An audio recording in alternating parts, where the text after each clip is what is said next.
Agro e prosa, apresentação Divino Ronaldo.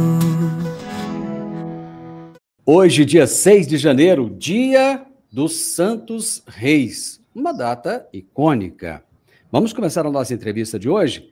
Eu vou conversar com o Luiz Rangel, engenheiro agrônomo, membro do Conselho Científico Agrosustentável, CCAS, ex-secretário de Defesa Agropecuária e ex-coordenador geral de agrotóxicos e afins do Ministério da Agricultura e Pecuária.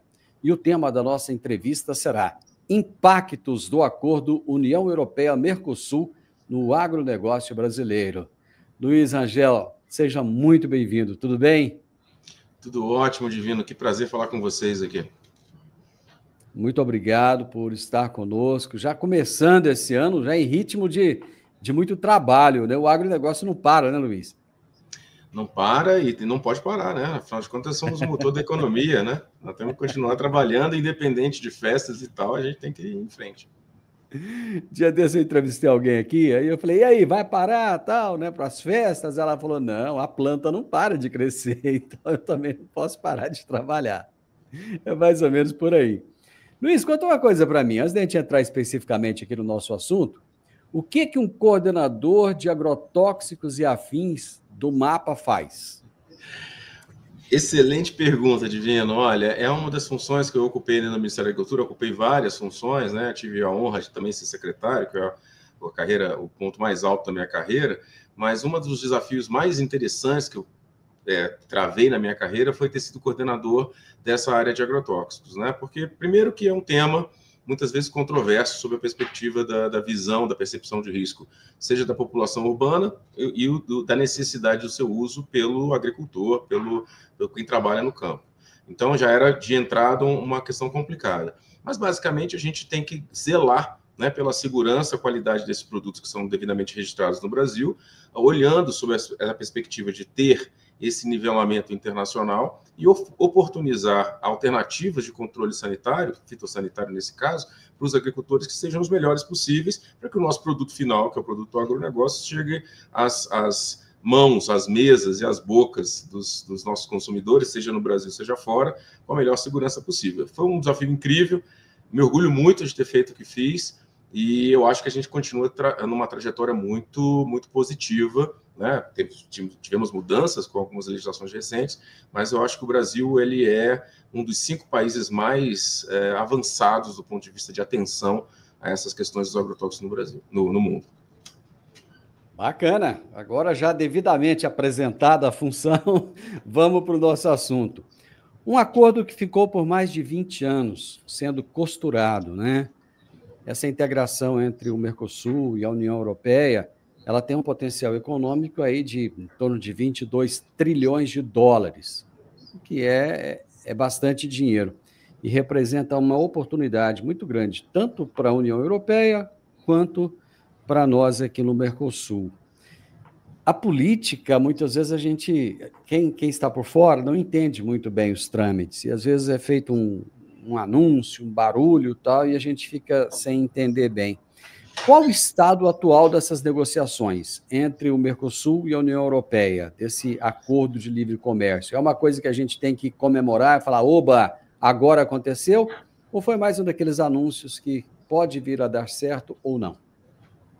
Bom, então a gente tem que olhar sobre essa sua pergunta sob uma perspectiva histórica, tá, Divino? Então a gente tem que entender que isso começou a ser discutido 25 anos atrás. Eu acho que a primeira abordagem disso 25 anos atrás foi de entusiasmo, né? Afinal de contas, nós queríamos nos apresentar uma potência crescente do agronegócio, um mercado absolutamente VIP, né? Mercado premium, que é o mercado europeu, ocupando posições ali estratégicas. Isso aconteceu, independente de ter um acordo ou não, durante esses últimos 25 anos. O Brasil ele se posiciona competitivamente dentro do mercado europeu já há muitos anos, né? Nossa carne é vendida lá dentro, nossas frutas, nossa soja, enfim, a gente já negocia com a União Europeia. O que a gente tem de fato que perceber ou que se atentar nesse contexto como um todo é nesse momento, né, em que a gente fecha uma negociação técnica, né? Temos perspectivas melhores para o futuro depois de 25 anos? E aí eu posso responder para você que sim. Acho que nós temos hoje que está comemorando o fechamento de uma fase de um acordo que vem sendo travado, vem sendo discutido há 25 anos, e que se encerra uma parte importante, que eu fiz parte, vários colegas fizeram parte, das negociações item a item do que seria interessante para cada um dos blocos. E aí, note, cada bloco tem as suas habilidades, suas aptidões, suas virtudes, né, seus pontos de competitividade, são diferentes, né? A agricultura brasileira é muito competitiva, já mostrou isso independente de acordos, e a agricultura europeia não é tanto, né? Mas a Europa é muito competitiva em outros segmentos da economia e que se beneficiará disso dentro de uma negociação que vai oportunizar, seja indústria, seja tecnologia, enfim, dentro desse negócio. Então, passamos por essa fase, era necessário ser passado. Vamos travar agora algumas fases de uma abordagem mais política, né? E vocês vão perceber aí frases de deputados franceses, italianos, poloneses, da própria comunidade europeia, que vão se levantar, por exemplo, para poder dizer que isso pode ser um risco, por exemplo, para a competitividade da própria economia, de determinados segmentos da economia europeia. E vice-versa. Aqui no Brasil também vão acontecer setores que vão olhar para isso dizendo, e aí são vozes, viu, Divino, políticas, porque do ponto de vista técnico isso foi absolutamente bem costurado, liderado pelo Itamaraty e, obviamente, pela diplomacia dos outros países, e a nossa habilidade é essa, né? Fazer bons negócios, e o Brasil ele é reconhecido internacionalmente. Então, sim, respondendo a sua pergunta, eu acho que é uma fase de comemoração, de entusiasmo, porque vencemos uma barreira, e agora temos que enfrentar essa que vem, que é política. Foi coincidência ou não o fato de, logo depois da França começar a alfinetar o Brasil e o Trump ganhar nos Estados Unidos, o acordo sair do papel? Divino, olha só, na minha carreira, tenho mais de 20 anos de Ministério da Agricultura e de agronegócio, mais de 25, eu nunca acreditei em coincidências, não existem coincidências, né? Existem algumas coisas que são imprevisíveis, mas coincidências são raras, tá? Estatisticamente, vamos dizer, né, do ponto de vista da agricultura e do próprio agronegócio. Então, de fato, existe uma convergência de ações, tendências que conseguem ser antevistas em função de movimentos geopolíticos e políticos internacionais. A vinda do Trump, ele ressuscita, traz novamente, né, essa posição muito ultranacionalista dos Estados Unidos, que é um player fundamental nesse processo. Eu tenho dito muito sobre esse tema específico. É um parceiro preferencial da Europa, né? Muitas vezes nessa questão de comercialização, e que, obviamente, essa tendência, esses sinais que são dados de um lado e de outro, eles não são uma coincidência, eles são, obviamente, reações, né, a caminhos, a trajetórias que são feitas. Também não há coincidência dizer que por que demorou tanto tempo para esse acordo chegar no ponto que chegou. Também não é uma coincidência. Ele é um acordo que precisa de maturação, de calma para ser materializado, de acomodação das expectativas dentro da própria economia, né, uma preparação, então essas coisas não acontecem do dia para a noite, e tudo isso, né, sob essa perspectiva, por exemplo, dos cenários internacionais, aconteceu num momento bem curioso, né, em que o G20 estava sendo presidido pelo Brasil, em que os presidentes todos estavam aqui, e foi naquele período, entre novembro e dezembro, né, que tudo isso aflora. Então, de fato, a economia ela tem desses sinais, ela precisa desses sinais para que se posicione, né, no momento certo. Então, as falas que aconteceram muito especificamente, tanto dos Estados Unidos, quanto dos parlamentares europeus, quanto do próprio presidente Lula, eles vieram dentro desse contexto, né? Eu chamo de movimento de cunha, né? Naquele momento em que a gente vai, de fato, passar para a próxima fase, enfrentando os desafios que têm que ser enfrentados. Eu acho que, do ponto de vista político, não serão fáceis, mas será um cenário interessante. Eu acho que o desafio vai estar para a nossa diplomacia. Ela é muito boa e agora vai ter que se provar melhor ainda. Quais são os principais benefícios econômicos, né, esperados para os países do Mercosul? Vamos começar com o Mercosul, com a implantação desse acordo. Bom, primeiramente a gente tem que entender que um acordo desse é um acordo que não é sanitário, tá? Eu acho que é muito importante deixar isso claro. Do ponto de vista sanitário, o Brasil já rompeu as barreiras, já conquistou os mercados, já provamos a nossa excelência, já atingimos o nível de excelência internacional, já abrimos os mercados cuja barreira legítima já estava devidamente imposta. Então, isso é um orgulho para nós, temos que manter assim, né? Conquistas, elas não são definitivas, elas podem cair, então chegar lá é muito importante, manter é mais importante ainda. Então, essa é uma questão importante. O acordo, ele é um acordo tarifário, tá? É um acordo que envolve tarifas, né? Enfim, impostos que são colocados sobre produtos importados, que também estão dentro do rol da Organização Mundial do Comércio como uma barreira legítima à preservação da competitividade. O que o Brasil ganha com isso é uma redução, né, desses impostos, dessas tarifas, em determinadas cotas de produtos que nós somos muito bons de comercializar. Vou dar exemplos para vocês. Carne, principalmente bovina, mas não exclusivamente a bovina, carne suína, carne de aves, né? A Europa é um exímio consumidor, né, de carnes, por exemplo, de suínos. A gente tem um potencial de expandir isso muito, muito bom no Brasil. As nossas matrizes de outras commodities, né, como a própria soja, né, cujo mercado é um mercado diferente, por exemplo, do mercado chinês, mas é um mercado que pode explorar muito bem, inclusive, a soja chamada convencional, não transgênica, que o Brasil também consegue segregar. Então, isso é uma questão interessante. E alguns desafios são um pouco mais complexos, tá? Por exemplo, o cacau, o óleo de palma, né, que são commodities que também nós concorremos com outros países do mundo, eles vão ter um certo nível de dificuldade um pouco maior, né, porque a cadeia tem um nível de complexidade maior e tem que comprovar, viu, Divino, uma rastreabilidade plena, né, principalmente para poder atender às mais exigentes regras internacionais que a Europa está colocando, principalmente com relação ao meio ambiente. Então, a gente não pode desconectar disso. A gente tem um acordo comercial, mas a gente está ombro a ombro, correndo e acompanhando a discussão que está acontecendo na Europa com o EUDR, né, o chamado Ato Anti-Desmatamento, né, que foi lançado e agora retardado, e que o Brasil, obviamente, vai ter que se adaptar, porque independente de ter um acordo de livre comércio, um acordo de redução de tarifas, como nesse caso do acordo do Mercosul e União Europeia, nós temos que atender aí as exigências específicas desse mercado, e a questão ambiental eles não vão se afastar. Tá? A boa notícia, café, por exemplo, que é uma grande commodity exportada para lá, ele já é considerado pelos especialistas como aquela commodity que já atende quase que a totalidade dessas exigências, então teria pouca dificuldade para aproveitar esses espaços que estão sendo dados pelo acordo. Bom, nós temos produtos europeus que entram aqui no Brasil também, não só do Brasil, mas nos países aqui da América do Sul, né? Quais setores industriais europeus devem ser os mais beneficiados com essa abertura de mercado sul-americano? Boa pergunta. Na verdade, a volta, né, dos produtos, principalmente europeus, eles vão estar focados em produtos de tecnologia, né? A Europa ela foca muito nessa questão de desenvolvimento de tecnologia. Então, na lógica do acordo, as chamadas compras públicas, né, apesar de algumas salvaguardas de preferência nacionais para poder manter algumas tecnologias, por exemplo, de vacinas, etc., elas vão continuar acontecendo aqui dentro do Brasil.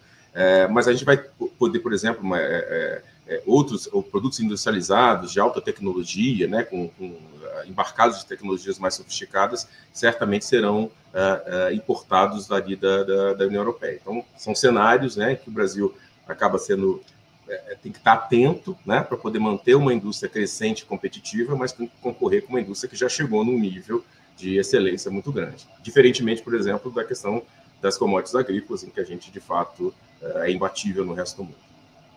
Deixa eu puxar a coisa um pouquinho para o agronegócio. Às vezes, quando aconteceu aquele caso do Carrefour, no final do ano passado, eu vi que muita gente ficou chateado, né? Vamos começar a boicotar os franceses, vamos parar de comprar, vamos parar de tomar champanhe, vamos parar de comer não sei o quê. Ficou aquela briga toda. Uma coisa que eu acho que tem que ser entendido é que não tem nada contra o povo francês. Eu acho que às vezes a gente tem que separar um pouco isso, né? Então, mas os produtores franceses estão gritando. Espera aí, nós, enquanto produtores rurais, também estamos gritando aqui na medida que temos que defender o nosso patrimônio. Então, quais são as principais preocupações desses agricultores europeus em relação ao acordo? Porque você colocou, nós somos extremamente eficientes, é nisso que a gente é fera, né? Quais são essas preocupações deles? Olha, a preocupação é legítima para qualquer lado. Eu costumo dizer, Divino, que um acordo é bom quando ele é bom para os dois lados, né? Então, assim, não existe acordo bom quando é de um lado só, ele acaba sendo draconiano, né? E a gente tem que estar sempre preocupado com isso, principalmente quando a gente está tratando de quem nos colonizou, né? Então, assim, nós estamos num outro momento, mas, obviamente, essa perspectiva deles, né, sobre a ascensão, inclusive, de comércio com as ex-colônias, isso acaba estando no inconsciente coletivo da Europa. Claro, é outro mundo, nós já passamos por um processo lá de desmame disso desde mais de 200 anos, mas de fato, ainda acaba acontecendo dentro desse inconsciente da Europa. E note o seguinte, vamos falar de agronegócio, né? Agronegócio é uma questão importante para todos os países. Tá? Isso significa dominar determinadas técnicas que são relativamente básicas, mas são essenciais para a sua soberania, que é a questão da segurança alimentar. Né?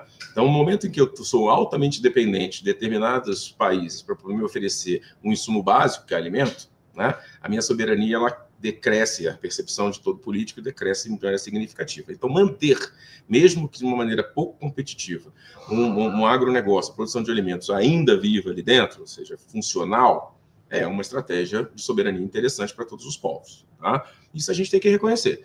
Mas, obviamente, sob essa perspectiva, do ponto de vista econômico, né, nem sempre isso é vantajoso. Né? Então, hoje, produzir um bife na Europa é absolutamente desproporcional do ponto de vista de custo, quando se compara a um bife brasileiro. Então, sob essa perspectiva, o custo disso, de manter essa produção, mesmo com competitividade baixa, acaba onerando a própria sociedade europeia, e isso precisa ser frequentemente revisitado pelos políticos. Né? Então, também é um interesse deles tentar achar um ponto de equilíbrio para todo esse contexto. Então, basicamente, eles vão continuar gritando. Existe uma análise internacional que eu gosto muito, eu participo disso e tenho calculado alguns custos muito interessantes. O Brasil performa muito bem. Precisamos melhorar muito nos nossos números ofertados, porque a gente é muito mal enxergado, não é nem mal visto, a gente é mal enxergado. Como a gente não é visto, a gente não consegue ser medido. Por exemplo, existe a Organização para a Cooperação e Desenvolvimento Econômico, OCDE. Né? Eles têm um painel que mede, por exemplo, a performance, né? Seja da agricultura, seja dos subsídios agrícolas dos demais países. O Brasil ele oferece alguns dados para a OCDE, mesmo não sendo membro, né? E aí consegue aparecer na fotografia de como é que a gente está performando.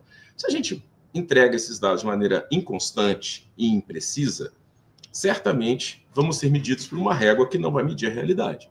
Então, reforçar essas informações é muito importante. Hoje, essa régua, mesmo imprecisa, ela já demonstra que o Brasil é um dos países com menor índice de subsídios agrícolas no planeta. Tá? E mostra que a Europa tem crescido esse nível de subsídio. E aí, para o seu ouvinte, Divino, é importante dizer o que significa subsídio. É o governo pagar a falta de competitividade do agricultor. É isso, subsídio é isso. Né? Eu não consigo competir num preço razoável com o que o mercado paga e eu pago uma taxa extra, né, se eu tenho dinheiro, né, no caso do europeu ele tem, para que o agricultor se mantenha naquela atividade e aí atinge aquele objetivo que eu comentei no começo, que é de manter uma atividade soberana, né, de segurança alimentar ativa, né, e aí eu vou lembrar, viu, Divino, do meu mestre, professor, e foi meu ministro aqui, Roberto Rodrigues, que ele fala assim, enquanto houver barriga cheia, nós não teremos guerra, paz é uma consequência de segurança alimentar. Né? Então, isso ele já me falou isso em entrevista. Mas é bacana você relembrar isso aí. E é engraçado, porque a gente até vive sem tecnologia, mas sem alimento não tem jeito, né? Então, o Brasil realmente ele está à frente nesse quesito. Se a gente for olhar também, Luiz, nós somos bebês, né? Acho que a Europa olhando para a gente é mais ou menos como a gente olhando para uma criança, né? E quando essa criança quer falar alguma coisa para a gente olha e fala assim, quem é você para falar isso para mim? Eu te coloquei no mundo. Então, acontece muito isso. Mas nós temos agora que comemorar esse acordo, né? Com a União Europeia, que bacana, temos um parceiro forte, rico. Porém, nós temos um parceiro muito forte, que é a China, e um outro parceiro muito forte, que é os Estados Unidos. Como ficar bem com a China e com os Estados Unidos e com a Europa ao mesmo tempo? É muito difícil. O mercado internacional ele é muito competitivo e ele é muito ciumento. Eu acho que tem uma questão... Eu estou usando esse termo para ser muito coloquial com seus ouvintes, tá, Divino? Porque, assim, legal, gostei. Ele é assim, eu tenho uma preferência com você, mas eu preciso oportunizar o mercado, e a gente está sempre olhando o que eu posso ser um pouco mais competitivo, mais concorrente com um ou com o outro, né? Como eu comentei, os Estados Unidos é um grande player internacional, é o maior exportador de produtos agrícolas do mundo, tá? Se você pensar num grande exportador, é os Estados Unidos. Então, sob essa perspectiva, ele vai continuar fazendo, né? Vai continuar trilhando esse processo e invocando o que a gente chama de preferência, né? Por causa da sua pujança das suas ofertas e, principalmente, seu poder de barganha, porque, afinal de contas, também é um mercado consumidor. Então, ser grande tem essas vantagens, né? Você compra e vende, e aí a preferência acaba sendo sua. Então, nesse cenário, eu não tenho ouvido muito, a não ser, obviamente, algumas declarações do próprio presidente Trump, né? Que vai assumir agora de novo no ano que vem, dizendo essa questão de tarifa, de que se quer com a tarifa mais baixa vai ter que compensar. Enfim, essa lógica, né, do americano, ela vai se perpetuar. Falando de China, nosso principal parceiro comercial hoje, isso é uma coisa interessante a gente identificar e analisar os últimos 10 anos. Quer dizer, a gente foi muito dependente no começo dos anos 2000 da Europa, como éramos desde o final dos anos 70, começo dos anos 80, mas a gente diversificou por uma estratégia muito inteligente, né? E é necessário, né? Todos os especialistas, economistas, analistas de comércio exterior, né? Diplomatas, todos falaram, pelo amor de Deus, não coloque os ovos numa mesma cesta, porque o mundo demonstra que esse tipo de fenômeno vai acabar, né? O choque de demanda vai criar um problema. Então, essa diversificação que nós começamos a fazer nos anos 2000, que se consolidou como uma prática, né, real do governo brasileiro, com a colocação de mais de 30 adidos agrícolas, né, entendendo os mercados, sendo mascates do agronegócio nesses países. E aí eu queria fazer uma defesa. Eu tenho vários amigos muito próximos meus que são adidos agrícolas no mundo, são pessoas absolutamente dedicadas, e eles não estão ali só para representar os interesses governamentais, ou seja, do Estado. Eles são mascates de fato. Eles estão ali para ser um radar dos interesses de quem faz negócio é o setor privado, para poder tentar oportunizar essas trocas comerciais com esses países. E tem dado super certo, tá? Então, quem diz que o adido agrícola ou não trabalha ou não é um bom negócio, não entende do assunto, tá? Então, de fato, a gente está nisso. E aí, voltando a falar de China, quer dizer, a gente conquistou um mercado chinês porque era um mercado absolutamente ascendente, ainda com visões de ascendência para o futuro. Ele vai continuar sendo o nosso mercado VIP preferencial por 2 motivos. Compra muito bem commodity, e aí ele paga pelo preço de mercado nas bolsas internacionais, mas ele vem crescendo, Divino, no número de população com o poder aquisitivo mais alto. Ele é o país do mundo que mais cresce em número de milionários. Exatamente. E aí, quando você olha sobre essa perspectiva, né, a agregação de valor em determinados produtos nossos aqui também pode ser oportunizada para o mercado chinês, né? Porque também crescerão não só em commodities, mas em produtos especializados. Isso está acontecendo. Então, a gente exporta fruta? Sim, mas e o suco de fruta? A gente exporta carne? Carne, sim, mas a gente pode exportar também a mesma carne da cota Hilton, da Europa, também para o público chinês. E o chinês já disse isso, viu? Não achem que eu sou um consumidor de segunda linha, não. Eu sou um consumidor de todas as linhas. Eu tenho aqui desde o básico até o mais sofisticado. Então, respondendo de novo a sua pergunta, o mundo ele é um mercado, ele é um balcão de negócios, né? Se você conseguir jogar esse jogo de maneira efetiva, você se posiciona bem. E o nosso ouro branco, né, é a soja, que a gente está colocando isso, a soja como abertura, mas a partir da soja já vem com tudo, né? Você consegue posicionar inicialmente a soja por ser uma commodity, mas você está vendendo papel e celulose, né? Que é uma coisa que pouco se diz. E no estado de Goiás, por exemplo, isso é uma coisa que está crescendo. E aí, Divino, eu vou falar um negócio para você que eu estou trabalhando muito fortemente. A gente está vendendo sustentabilidade.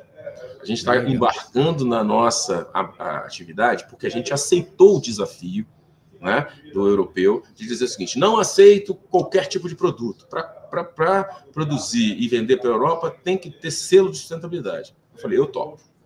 Eu topo porque eu tenho código florestal, eu topo porque eu faço reserva legal, eu topo porque eu tenho área de proteção permanente, eu topo porque eu tenho um excedente de reserva legal que eu posso monetizar, né? Inclusive embarcando esse preço premium dentro do meu produto e faturando no mercado de carbono, que é uma realidade que o Brasil agora está tentando explorar. Então, assim, estamos bem, o cenário é bom.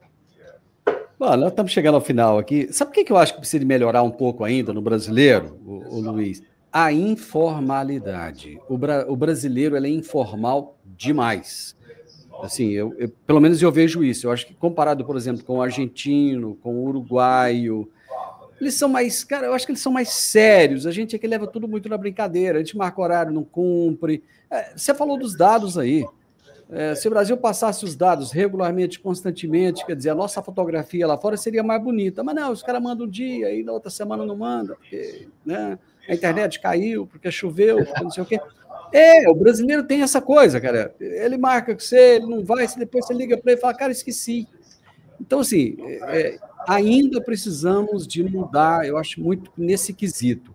A partir do momento que nós nos tornarmos mais sérios, eu acho que nesse caso, e olha, é achismo, hein?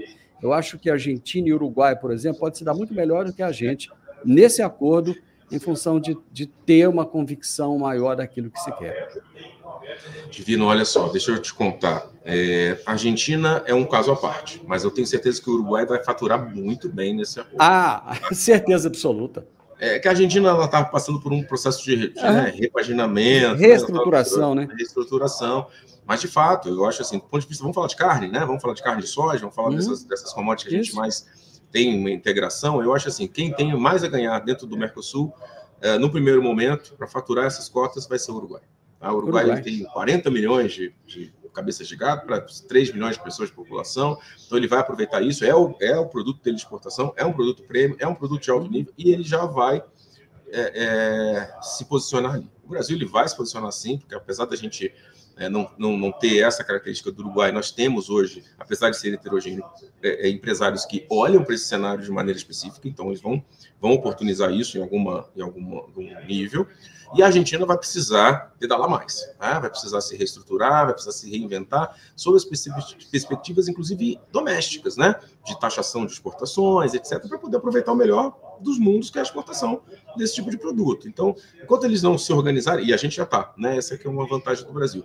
Apesar da gente ter essas características que você colocou, a gente precisa ter um pouco mais de foco, um pouco mais de especialidade, um pouco mais de responsabilidade. Quer dizer, se o Luiz Rangel é o responsável por determinado dado, ele tem que entregar aquele dado, né? Então ele tem que institucionalizar aquele dado, ele não pode cair à internet e não entregar. Então essa lógica, inclusive personalizar, quando eu falo personalizar não é a pessoa, né? Mas personalizar a instituição e as ferramentas para isso é muito, muito, muito importante. Porque, de novo, quem não é bem visto, ele vai ser mal lembrado, né? Então a gente vai precisar ter essa questão. Eu gosto de comentar, eu passei, né, na minha trajetória de Ministério da Agricultura por muitos ministros, né, mas todos eles eram unânimes em falar assim, olha, nós somos uma potência agroambiental. Eu sempre concordei. Mas se a gente não mostrar que é pelos números reais, e eles forem aferidos e auditados, a gente é apenas discurso, né? Então a gente precisa, de fato, dizer, eu acho que né, trabalho para que seja, mas a gente precisa botar isso no papel. E aí eu tenho visto projetos muito legais, muito sérios, sabe, Divino? Muito legais, acontecendo entre público e privado, né? A gente tem melhorado muito, tem saído daquela, graças a Deus, daquela síndrome de vira-lata e assumindo um determinado protagonismo que nos é de direito, né, nesse mercado internacional. Tem uma frase, só para fechar aqui, que diz o seguinte: não basta ser a mulher de César, tem que agir como tal, né? Então, é o que o Brasil precisa. Meu amigo, foi nossa primeira conversa, começamos bem o ano de 2025. Vamos conversar mais ao longo desse ano, eu gostei demais da conta, viu? Obrigado.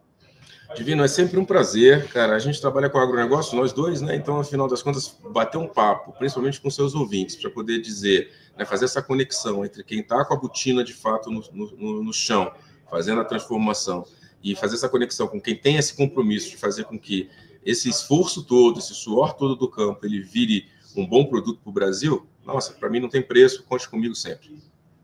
Bacana, abraço para você. Feliz 2025. Para nós todos.